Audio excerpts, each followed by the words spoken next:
All right, good morning, everyone, and Shabbat Shalom. It is now officially 9:05, so we can't lock the doors, but if we could, we would. This is class 6 of 7 for new members, new foundations, and it's entitled Our Place in the Congregation. So I think we scared a lot of people away because the whole purpose of this class is to acclimate people to not only the Messianic experience, but the Messianic experience in a congregation. So I guess they thought we were going to rush them, and who knows. But this is actually a very important, it's the shortest of all of the presentations we're going to go through, but it is important because it involves the nuts and bolts of what it means to be part of a Messianic congregation, and we have to recognize that this is actually one of the most underdeveloped areas of the Messianic experience, if you can believe it. So before we get started, let's pray and we'll get into the material. Heavenly Father, we're thankful that we're here this morning. I know that many of us have a lot of thoughts weighing heavily on our minds, especially with what's going to be taking place this next week with election 2024, and we're wondering what the course of our country and the world is going to be. But the work of your kingdom continues, and this morning as we go through our place in the congregation, I pray that our discussion would be beneficial, constructive, we'd be able to weigh our strengths and weaknesses, and above all, we'd be able to know how can we contribute to the vitality of this assembly at Chaim, or whatever assembly we may find ourselves in the future. We know a lot of people are watching and listening to this on the different online platforms, and they're in different spheres of influence here in America and around the world. So bless our time this morning. Surround us with your Holy Spirit. In Yeshua's name, amen. All right, so before we get into our discussion on our place in the congregation, I do have a few resources I'd just like to briefly mention. This is an area that there hasn't been a huge amount of discussion or research, if you can believe it, as it involves the Messianic movement. But there are a few things I'd like you to be aware of. I'm going through these mainly as information, because one of the things I think we can often forget, we don't always learn as believers if all we expose ourselves to are positions we agree with. Especially in this political season right now. We never learn if we only talk to people who agree with us, and we kind of enter into like an echo chamber. We only listen to, we will only learn, we will only grow if there's some degree of tension present. So the first resource is, let me get the date on this. 2016. This is called Developing Healthy Messianic Congregations by Sam Nadler. And if you go through this workbook, you can actually see that people who have been involved with Eitz Chaim in the past participated in its production. This gives you kind of an overview of his experience and the experience of others of planting Messianic congregations and synagogues. There are going to be things in here you really agree with, things in here you just kind of scratch your head at, but you also are reminded that sometimes each individual Messianic congregation or group is, you don't want to call it a world unto itself, but it's affected by the geography of where it's located, the demographics of where it is located, the nature of the Jewish community in the area where it may be located, the kind of Christian community it may be located. Are we dealing with a group of people who are highly conservative, highly liberal, moderate? I mean, you just don't know what is the theological training, the worldview, the values of the people whom God has raised up as leaders. This is a resource where you're going to see a lot of that diversity. Now, three other resources I've got here. Some of you all may be familiar with the Zondervan Multiple Views series. I don't know how many volumes have been released in that series now, well over 100, and they deal with all kinds of theological controversies. These are three, and I'm just showing these to you so you get an idea about how in evangelicalism there are debates about the local assembly, how it is run, what to experience.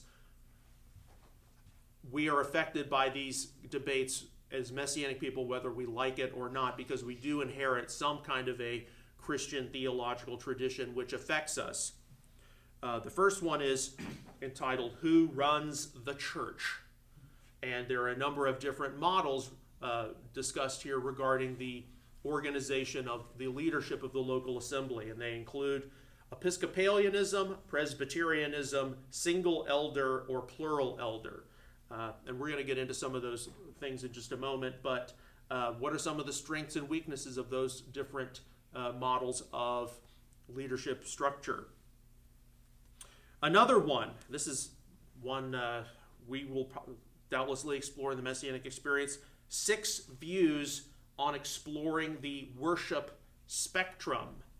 So, formal liturgical, traditional hymn-based, contemporary music-driven, charismatic, blended, emerging.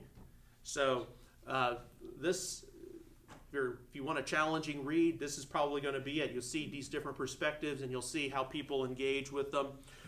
You know, you go to a Messianic congregation like Eitz Chaim, you encounter some traditional Jewish liturgy.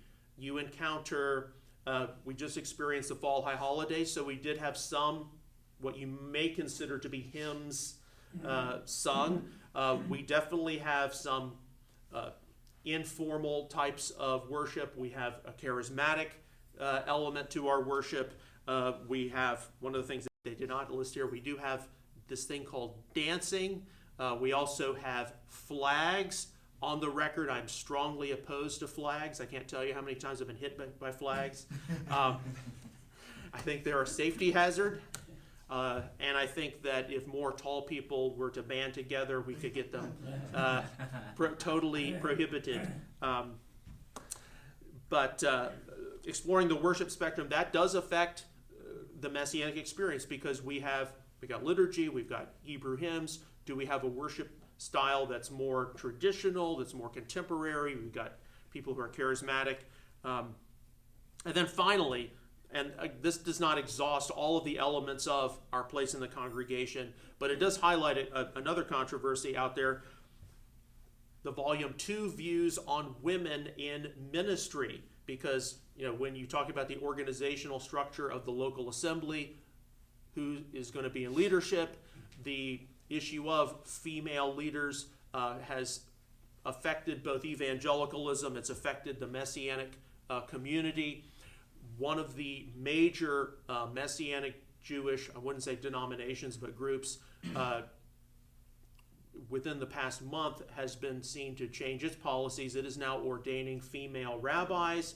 Another of the organizations out there does not ordain female rabbis, but does ordain non-Jewish Messianic pastors and teachers. So these are live wire issues in the Messianic experience, and they affect what our discussion on our place in the congregation involves. So many of you all in your Messianic walk, in the things you have seen, the things you have witnessed, you probably at this point have heard the technical word ecclesiology. Please say it with me. Ecclesiology. Okay. And it does come from the Greek ekklesia. In most of your English Bibles, ecclesia is translated as church. Many people in the Messianic community don't like that rendering. They prefer a more neutral rendering, such as congregation. There are a lot of versions of the Bible which render ecclesia as assembly. In the Messianic community, when we talk about ecclesiology, it's usually debating regarding what the Commonwealth of Israel is and the relationship of Jewish and non-Jewish believers to Israel. Is the Commonwealth of Israel based on an enlarged kingdom realm model, such as the restoration of David's tabernacle, Amos 9, 11, and 12, referenced by James in Acts 15, 15 through 18. Is it a bilateral ecclesiology model where you have a Commonwealth of Israel and you've got the Jewish people over here, the Messianic Jewish community, and then the Christian church over there? We're going to discuss more of that in our final class next time. But when we talk about ecclesiology in the Messianic community, mostly involves things like Israel, the church. Is there a church? What do people do? What's the relationship of Jewish and non-Jewish believers? Who follows this? Who follows that? It's those kinds of things. And evangelical Protestantism, ecclesiology deals more with the local assembly. Who is qualified for leadership? Elders, deacons, a pastor. How do we have a board of leaders? Who gets to do what in terms of they're leading this ministry, they're in charge of that outreach, the finances, all of these kinds of nuts and bolts. Do we have an all-male leadership? Do we have a co-ed leadership of males and females? How do we resolve controversies? How do we keep the congregation, the local assembly going? Are we a part of a larger denomination or group? Are we just an independent assembly? These are the kinds of things which affect ecclesiology and Protestantism today.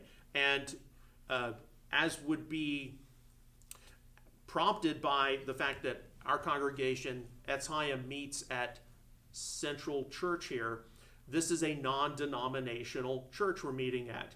The whole non-denominational church phenomenon has affected ecclesiology. So for some of you who have come from more of the established denominational traditions, which may go back to the Protestant Reformation, and they've worked through so many issues, and they've spread out all over the world, and this is how we do it here, and this is how we do it there. The whole non-denom thing has thrown a wrench into a lot of people's. Well, how's the congregation run? And not to go out on a limb too much, I would say that the non-denominational phenomenon has probably affected the contemporary Messianic experience more than anything else. More than the Jewish synagogue, more than various Protestant traditions. But we have to be aware of these because as we move into the future, what is going to come of the Messianic community, the Messianic congregation? There's some people who think we're going to get more and more organized, more and more formalized. One vision of Messianic Judaism is that it's going to be a formal branch of Judaism alongside of Orthodox, Conservative, Reform, and some of the others. Many others think, hey, we're the end-time move of God. We've got a significant prophetic destiny. We're actually going to be having more of a first-century type of experience. So far from having more organization and more denominational types of things, we're going to have more like a home church type of setting with just a few families. I mean, you have all of these things in play. And how do we as individual people, as families, how do we know that when we come to a congregational worship service that, yes, we're going to be blessed, we're going to feel the presence of the Lord, we all have a need for community with brothers and sisters, lifting up one another, being accountable to each other, being there with a shoulder to cry on, a hand to hold. But what is the future going to be, and what are my children going to grow up in, perhaps? So these are all matters which are in flux, and they do provide for some very interesting and lively conversations, as you can imagine.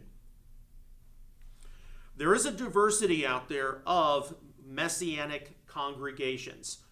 For most of you here, I suspect that your experience with Messianic congregations and synagogues is, not to speak too much, but it's going to be limited to what you have visited in the Dallas-Fort Worth Metroplex, unless you, of course, move to another area. But the DFW area is kind of unique because unlike, say, the Eastern Seaboard, South Florida, Southern California, and other areas here in the United States where there are traditionally large Jewish populations, in the 6 digits perhaps. The Dallas-Fort Worth Metroplex, the Jewish population is only around 60,000. Houston is around 60,000. Now, to put that in perspective, the Jewish population of a country like Belgium is around 60,000. So you're like, okay, DFW is about the size of a small European country. So when you can recognize that, you're like, okay. And there is a place for a vibrant Messianic congregation or congregations to reach out to the Jewish community and others. But the DFW area does have a diversity of congregations. I've talked with other leaders in the Messianic community, not to mention any names, but they've said, there are like 17 or 18 Messianic groups in the DFW area which we can trace. And in some ways, the DFW area has a Corinthian situation going on. I am of Paul, I am of Apollos, I am of, and there can be some factionalism in the DFW area. And that's kind of just common knowledge information. And yes, you could say, yeah, but the DFW area is so spread out. And, one of them is, it takes me, 2.5 hours to get to the other side of Fort Worth. And, it takes me 90 minutes to go to South Dallas, whatever it is. So, okay, there's the geography factor, but still you've got all these different groups and you do have factionalism. And for some reason or another, excuse me, what happens in the DFW area in the Messianic community has a reverberating effect in the Messianic movement in North America and the world. It's kind of fascinating. So when you come to Eitz Chaim, yes, you might think, oh, this is my local congregation, and this morning we're going to have a nice Shabbat service, and I'm going to worship the Lord, and I'm going to have oneg afterwards. But you're part of the DFW Messianic community, which then affects the world at large. And it's kind of interesting. A lot of you all are not aware of that. So as there is a diversity of Messianic congregations out there, we know that, which we've discussed throughout our class, the main mission of the Messianic movement, the Messianic Jewish movement, has been as a place for Jewish evangelism, Jewish outreach, and a home for Jewish believers. And what the Hebrew Christian movement of the 19th century did, and early 20th century, was it was a part or an adjunct onto different evangelical Protestant groups, and it encouraged assimilation. Messianic Judaism came on the scene and said, no, Jewish people who come to faith in Yeshua, they can continue to remain Jewish, and they can worship the Lord and raise their families in a Jewish environment. That was the main reason for the Messianic movement getting started. Now, over the past several decades, as is evidenced by the presence of many of you all here, including myself, you've seen more and more non-Jewish believers embrace their faith heritage in the Old Testament, in Judaism. Many Messianic Jewish leaders have non-Jewish spouses.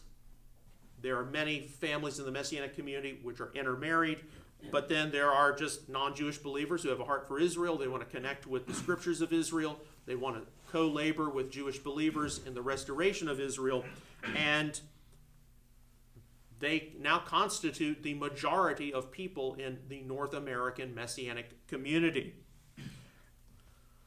Now, beyond the DFW Metroplex, and this is why I stress at one point in your life in the Messianic movement, you do need to attend a large Messianic conference, such as the Messiah Conference in Grantham, Pennsylvania, where you will interact with Messianic people from not only all over America, but the world. And you're going to see, oh my gosh, we're a whole lot more diverse than I ever realized. Just the fact that right now we're in a political season, and for some of you, you're like, I could never imagine that there are Messianic people who vote blue. But there are. And you're like, what are they, and that is a reflection of how we in the DFW area, we're very conservative, but there are people who identify as Messianic who are not so much. And, you can encounter people and you're like, well, okay, I understand that, we live in a diverse body of Messiah, we live in a diverse world, but, some of these people who are identifying as Messianic, they think LGBTQ is okay? I mean, how does the local assembly affect that? Or, these are not new issues. We go back to the apostolic writings, the New Testament, we see that the early congregations of believers in Yeshua, they had to sort through these matters. Why would we be any different? One of the things which I know many people from non-Jewish backgrounds who come into the Messianic community have to go through, and I personally adopted what I called the 3-year rule. There are so many different expressions of Christianity out there, and you've got people who, they've been part of a denomination or a certain tradition all their lives, for multiple generations, and then you've got others who, and we actually have some relatives who did this, like every 2 or 3 years they would church change. This isn't working, so I'm going to try this other place, and that wasn't working, so I'm going to try this other place. And I'm not going to mention that particular relative, but after so many church changes, and they went to this non-denom church, and they went to the Presbyterian church, and then finally it's like, oh good, they figured out they were Baptist. Oh, okay. And then not only did they figure out that, but they went to this big giant. It's not in this state, but they went to this big giant Baptist church, which was known to the locals as colloquially as Six Flags over Jesus. They'll try to figure out what the Six Flags are, but for many people who were raised in a Christian environment, if something at First Church doesn't work out, or they get a new pastor that they don't like, or the programs are not working out for the kids, they just cross the street and go to what? Go to where? They go to Second Church. And if Second Church doesn't work out, they go down the street and they go to Third Church, because you've got literally dozens or hundreds of potential options for they're telling me that whatever it is, if there's something you don't like, you can just try a different expression. So one of the problems many non-Jewish people from who are coming into the Messianic community can have is they have this idea that, well, if this doesn't work out, I can try another place, or I've tried this denomination, I've tried that group. Let's see what the Messianic movement is all about. They bring this religious smorgasbord mindset, and they don't last 3 years, because then they see something that they don't like, and then they move on. Or they see something which we as a underdeveloped Messianic community are still working through. We haven't had that conversation, or we're just beginning to talk about this. They don't recognize that we're this emerging movement. And by the way, you don't have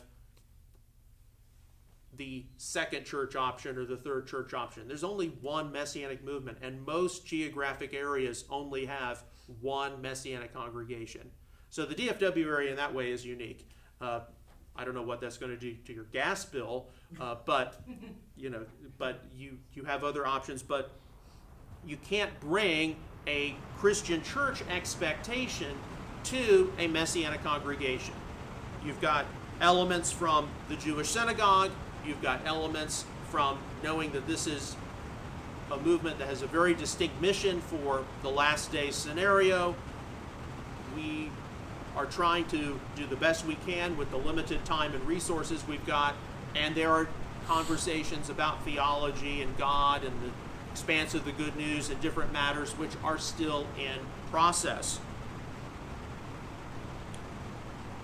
Now, among some of the things I've referenced here, there are different models for leadership which have been present in historical Christianity, which, whether we want to admit it or not, affect how a Messianic congregation is possibly run and organized. Two of the labels I listed. One is Episcopal and the other is Presbyterian. And don't let those names startle you.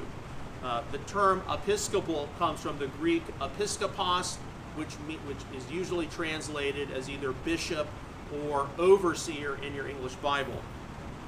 The term Presbyterian comes from the Greek presbyteros, which simply means elder. So you have an overseer model, you have an elder model. if you go back in the history of religion, and you also can recognize that one of the main influential areas of the expanse of religion in the past 2 to 3 centuries has been the United States of America. Both the Episcopal and Presbyterian models affect the development of religion in America, and hence affect where the main place the Messianic Jewish movement got started. So if we will rewind for just a few centuries, a few days ago, Reformation Day was I know you all were out celebrating Halloween, and I'm just kidding. But those of you who were paying attention, the act of Martin Luther nailing his 95 Theses to the door was recently remembered, and Martin Luther got the Protestant, whether we like Martin Luther or not, he did get the Protestant Reformation started. But one of the main areas where the Protestant Reformation really, really took off, which then of course affects America, was Great Britain. And many of you all are familiar with the story of King Henry VIII. And King Henry VIII was unable to sire a son, and he petitioned the Pope for a divorce, and the Pope would not grant him a divorce, so he could marry a woman who could give him a son. So what did Henry VIII do? He cut ties with the papacy, and he made himself the head of this new Church of England. And the Anglican Church, the Church of England, eliminated a lot of the extravagances of Roman Catholicism, a lot of the ceremonies, but it still kept a lot of the form of Roman Catholicism. You still had bishops and archbishops. You had liturgy, but it was in English. The clergy was allowed to marry, unlike Roman Catholicism. And the Church of England, Anglicanism, maintained an episcopal model of bishops and overseers. And that is actually a model which affected later movements which made their way into the American colonies. So for example, is anyone here from a holiness tradition, or like Assemblies of God, Pentecostal? Anyone here know that those traditions can ultimately be traced probably to the Wesleyan movement or the Methodist movement? And of course, John and Charles Wesley were originally what? They were ordained in the Church of England. John Wesley was an Anglican priest originally and wanted to bring back the born-again experience to the Anglican Church, and of course he got kicked out of the Anglican Church and started the Methodist movement. With all that said, the Methodist movement, which later gave birth to things like Pentecostal holiness, etc., and ultimately the charismatic movement, it is largely based on an episcopal model of bishops, superintendents based over large geographic areas, and that's mainly how the church organized itself in terms of leadership. Another significant religious tradition which came out of the Protestant Reformation in the British Isles, of course, was Presbyterianism, otherwise known as the Church of Scotland. And how do we know today that the Church of Scotland will be the first into the kingdom? Well, the scriptures say that the dead in Christ shall rise first. I'm just kidding. But the Church of Scotland, of course, Presbyterianism was deeply rooted in the Calvinist salvation model of the elect and predestination and what have you. But unlike the Anglican tradition, which modified Roman Catholicism's organizational structure, Presbyterianism doesn't have a central leader. It's more like local churches, local congregations. It's elder-based, it's elder-led, and once a year the Church of Scotland meets in Edinburgh, and they pick a moderator where they discuss all of the issues and why the state of Israel is bad and why socialism is good. No, I'm just kidding. But the Church of Scotland, Presbyterianism, obviously affected the American colonies, the Presbyterian model of individual assemblies being led by an elder or group of elders is another major organizational model which affects local assemblies. Now, one of the things that's interesting, as sort of an aside, in 1707, when Scotland and England united, they already had the same monarch, but they were two independent kingdoms. But they united, of course, as the United Kingdom. Scotland was able to maintain its education system, its legal system, as well as the Church of Scotland, because in the Protestant Reformation in Great Britain, of course, after the death of Henry VIII, you had his son, Edward, who was also Church of England, but then he died, and then Queen Mary, who was Roman Catholic, she took over, and so half the country became heretics and got burned at the stake. My British history professor, Dr. Judith Lewis from New York, said, why do they call a Bloody Mary? They should call a Crispy Mary because she used to burn people. And then Mary, of course, died, and she was replaced with Queen Elizabeth I, who was also Anglican and tried to calm everything down. But because of the going back and forth in England between Protestant monarch, Catholic monarch, Protestant monarch, when the union between England and Scotland took place, and realizing that, are we going to force the Kingdom of Scotland to become Anglican? It's like, no, we can't have that again. It was decided that, well, the monarch, rather than have a whole country change their religious affiliation, the monarch, when crossing the border from England to Scotland, will automatically change from becoming Anglican to becoming Presbyterian. And throughout some of the recent royal history, that has been very useful because many members of the British royal family have been married in the Church of England. And then, of course, they've gotten a divorce, and the Church of England will no longer remarry them, but the Church of Scotland will. So now you know. But these are two major Protestant religious traditions, the Episcopal model, the Presbyterian model, which affect when you go to a church today, when you go to a congregation today, when you go to a Messianic congregation today. How is the leadership organized? Do we have some kind of an overseer? We're part of this larger group. They've got either a district superintendent, a bishop over this geographic area, or are we just this individual assembly led by elders, and maybe we get together with other assemblies, annually? Generally speaking, in the Messianic congregations, you'll see a Presbyterian or some kind of elder model present. Now, along with that, we do know that in the ancient Jewish synagogue, there were different organization models of leadership. The ecclesia of the late 1st and early 2nd century inherited a lot of that leadership structure. We know from what are commonly called the pastoral epistles of 1st and 2nd Timothy and Titus that there were different qualifications for the leadership, certainly of the assemblies Timothy and Titus were planting, different qualifications they had to see in play for potential elders, deacons, and others. Generally speaking, in the Messianic community, in a formal or even less formal leadership pyramid or structure, you want to call it, you have at the very top those who are deemed to be elders. Sometimes you'll hear the Hebrew terminology, zaken or zakanim would be the plural. Immediately underneath that would be deacons or shamashim.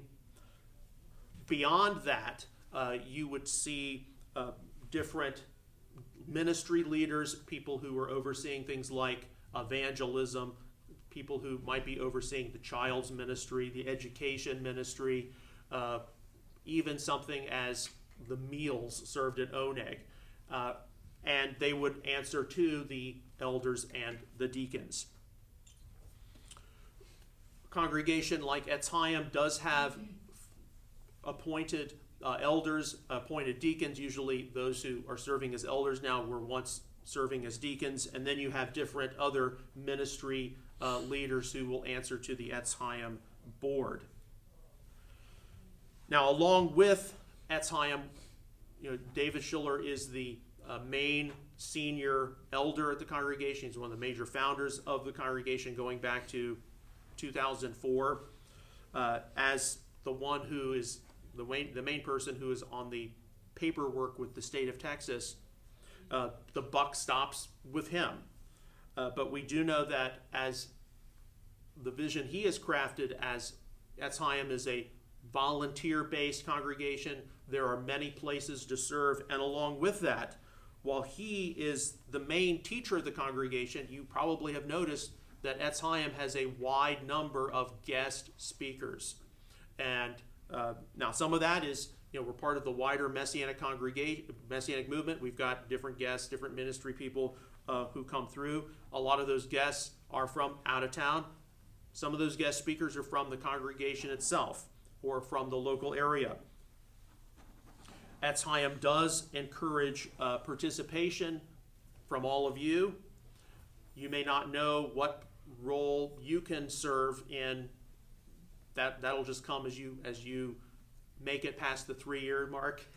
As I say, you don't quit.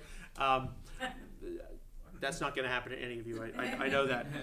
But as you get familiar and as you get comfortable with, okay, this is not Eitz Chaim is not a church, it's a Messianic congregation. We're part of a still maturing, still emerging Messianic movement. And what am I supposed to do here? And what about this? And what about that? If you have questions or if you have concerns about this particular issue or that particular thing that comes up. Now that can obviously, if you see somebody who is holding a sign out, from the river to the sea, Palestine will be free, you have to immediately alert us on that. But there are other things which are much more subtle. I noticed that I was sitting next to somebody and they're using a Bible version I've never seen before. And it may be a Hebrew roots Bible version. And that Bible version may not affirm that Yeshua the Messiah is God, for example. The leadership needs to know about those kinds of things. Because the last thing we want is to see, one person carrying that resource become 20 people carrying that resource. If you have a question about what the Messianic movement's all about, what about this, what about that, direct it to the leaders, and they can point you in the direction of, hey, you need to get teaching from here. Here's another thing you can look into. It's not just about coming to the Messianic service on Saturday, getting a good teaching, and then having a free meal later, and then leaving. We know that each and every one of you is at a different place in your Messianic walk and in your Messianic development. But we also know, because our place in the congregation, ecclesiology, the nuts and bolts of the Messianic movement, we are affected by things we don't often recognize. We're still a movement that's emerging. We can recognize that there are a lot of good things from the evangelical Protestant experience we can take hold of. There are also a lot of good things from the synagogue experience we can take hold of, but we're affected by ongoing developments in those different religious sectors. And how are they going to affect us as we see what social media has done, some of the controversies which are going to be impressed upon us because of what's happening in Israel or the Middle East. Some of you all, as you enter into more of the Messianic lifestyle and experience, you see, one person is doing this and one person is doing that. They criticized me because I wasn't doing what they are doing. Or, I saw a Messianic leader on social media post pictures of his children going trick-or-treating. How does that affect me? Or how does that affect us? These are the kinds of things where we don't want to be responsible for spreading malicious gossip or rumor. We need to talk about them. We need to resolve them. And that's where you have elders, deacons, you have leaders who can hopefully help you and direct you in where you need to go for answers. So, okay, this is the shortest of all of our classes, our place in the congregation. Before we open it up for questions and hopefully some discussion, I would like to point out that the next class we have is in 2 weeks, and it is on a survey of Messianic theology. And so I really have to stress that might be the most important class we have. And before I took over the New Members, New Foundations class, nobody ever got to that material. So all of the really hot stuff, that is what we will be discussing next time. And this includes things like the place of the Holy Scriptures, the composition of the Bible, the nature of Yeshua. That's when we'll get into ecclesiology as it's debated in the Messianic movement, Israel, the church, those kinds of things. The place of the Torah, Jewish tradition, the end times. Of course, if the rapture happens, we won't be having, no, I'm just kidding. We won't be having class next time. And then issues of modernity and post-modernity. So please, some of the main issues which people sometimes outright avoid, we will be discussing them next time. But does anyone have any questions, comments, or observations? And just recognize that you're sharing them with those who have decided not to be with us today. Yes, ma'am. Well, so how is a Jewish synagogue, how is the Jewish community structured as far as leadership? Okay, that's an excellent question, and I would point out the question was, how is a Jewish synagogue structured? Of course, there's a diversity of approaches between like the Orthodox, Conservative, or Reform, and actually this would be an area where what kind of model could a Messianic congregation in the future, affected by the Episcopal model, the Presbyterian model, what could it change? Typically, if you were to attend a Conservative or Reform Jewish synagogue, of course, you would have a leadership board. A Conservative Reform synagogue in Dallas, it's going to be co-ed. You're going to have both men and women on the leadership board. You would have a rabbi who is the main teacher of the congregation. The rabbi is also going to be somebody who's a spiritual mentor, going to visit hospital, counsel young people, probably oversee the bar bat mitzvah in some way. A lot of the same functions as a typical pastor. But the other role that you'll see, the other office in the Jewish synagogue, which we typically do not see in the Messianic movement, would be the role of the president of the synagogue. Now, in the apostolic writings or New Testament, some of you will see a reference to the leader of the synagogue, the archisynagogos, I believe it's the Greek, and that is what the president of the synagogue in many Jewish synagogues today is based on. And the president of the synagogue is mainly a lay leader who functions as the intermediary between the congregation as a whole and the rabbi himself. And so that is, like, for example, if we had a Jewish person come to Eitz Chaim today and somebody asked, who is the president of your synagogue? And not only at Eitz Chaim, but at most Messianic congregations out there, you would get a number of interesting responses from the people. Some would say, well, we don't have a president of the synagogue because that's not in the Holy Scriptures. It's like, well, actually, it is technically. I think more reasonably, most people would say, well, I think David Schiller is the president of Eitz Chaim, and they would refer to Eitz Chaim, the corporate entity. But that would be one of the main differences between a Messianic congregation and a Jewish synagogue. We don't have a president of the synagogue who is a designated lay leader who is an intermediary between the people and the leadership. Now, in different evangelical settings, different Protestant denominations, you may have someone function in the same capacity as a president of the synagogue. They may say, over 30 years ago in our family's previous Methodist experience, my late father was the designated lay leader. So he functioned as the intermediary between the people of the church and the board of trustees. He was one of these main people. And usually in Messianic congregations, you will have one or two deacons or maybe even an elder function in that capacity. Yet, I would have to say, if the Messianic movement is going to function with more Jewish leadership elements, you need to have somebody as a president of the synagogue, and you don't see that very often. So that would be one of the really big differences between a Messianic congregation and the Jewish synagogue, and yet I think we could probably implement it in some Messianic settings with little difficulty. Yes, sir. So, what is ecclesiology again? Okay, the question is, what is ecclesiology? Okay, the term ecclesia Right. is Greek.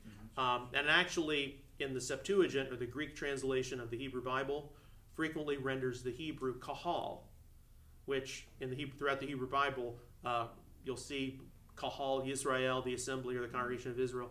Ecclesia usually renders kahal.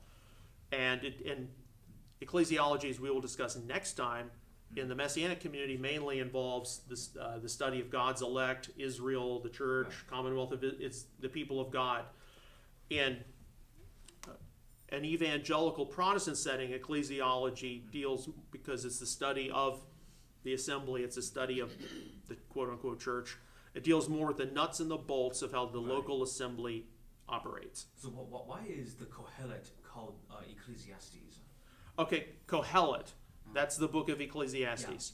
Kohelet was the author of Ecclesiastes. Right. Actually, there's controversy on who the author of Ecclesiastes was. A lot of people believe it was Solomon. The name Solomon does not appear once in Ecclesiastes.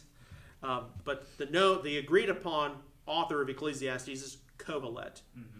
And sometimes you'll see it rendered as the preacher or the speaker, but Kohelet, for the purposes of Ecclesiastes, was a court speaker, speaking in the religious court, or the royal court of ancient Israel. That's where it comes from. Court speaker, assembly speaker, Kohelet. Gotcha. And then Kohelet, which is the Hebrew title, became in the Septuagint Ecclesiastes, assembly.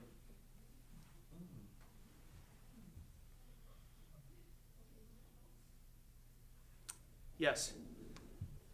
Does EC have a set list of requirements before someone can become a shamash or a deacon? Okay, the question is, does EC have a set list of requirements before someone becomes a shamash or a deacon? I believe the leadership probably does, but if someone is going to become a shamash or a deacon, you will be approached by an existing member of the leadership. So it's not like you can sign up an application for it. And I think in most Messianic congregations, that is how it's going to work.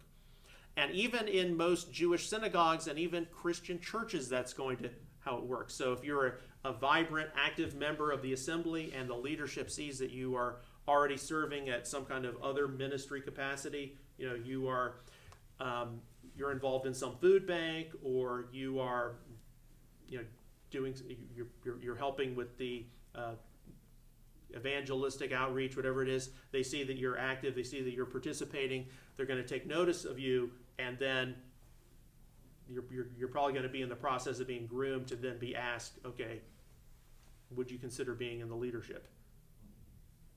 So that's basically how it's going to take place. Yeah, I'm not volunteering, I'm just saying. No, but that is usually how it's not like you can go on the EC website, please apply to be, An elder. yeah, please apply.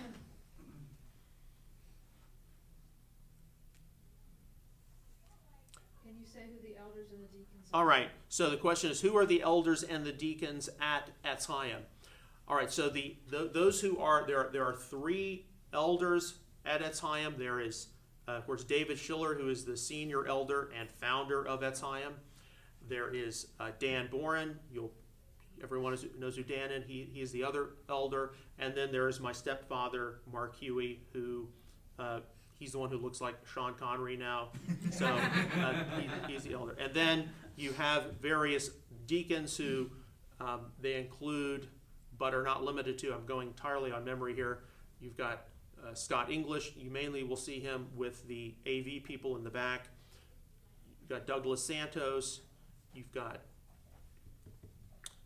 Tim Franks, he's one of the main cantors. Also, Rusty Atchison, he's the main cantor. Have I missed anyone? Randy. Yes, you got Randy Dunning. You see him with the security, and then you see his name Isai Del Bosque. He's part of the music team. So you've got about half a dozen or so deacons, and I do know that they have a monthly meeting to discuss different aspects of the congregation.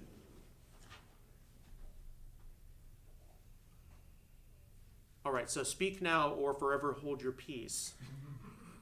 Now, decision-making, is that through the elders, just the three, or the deacons involved? I think okay, so the question is, the decision-making, is it elders or is it deacons? And this is where I don't want to be caught saying something wrong. I would suspect that on most issues, or many issues, there has to be a uniform agreement or a wide agreement between both. But it also, I would think, depends on what level of the issue is. You know, are we talking about the menu for the congregational Passover Seder, or are we talking about, the congregation is going to spend, $500,000 on a potential building? I mean, I think it depends on what the issue is. And I think there are also some issues which only the deacons would have to agree on. Do we use paper plates for the oneg, or do we use, do we use actual, do we use, plasticware or whatever it is? All right, so next time we're discussing a survey of Messianic theology. That is in 2 weeks, and bring all of your, highly controversial questions for the last class. And as I like to remind everyone, we're going to save the discussion of the end times for the last, I think, 7 minutes, because that's. No, I'm just kidding. Oh, you can bring whatever questions you want, but we are going to be hitting on some very important things, and I would stress last class is probably the most important class. So, Heavenly Father, we are thankful that we can come before you this morning and discuss our place in the congregation. I pray that we were able to go through a lot of important matters regarding how a congregation like Eitz Chaim operates, some of the other matters in the wider Messianic community, how other assemblies operate, some things we know about, some things we perhaps didn't know about, and what is the future development going to be. We know this is a very underdeveloped area of the Messianic experience, but it is an important one we talk about. So I pray that our time this morning was helpful and constructive. In Yeshua's name, amen. Thank you. If you missed a class, be sure and go online and look at the recorded class and then let us know.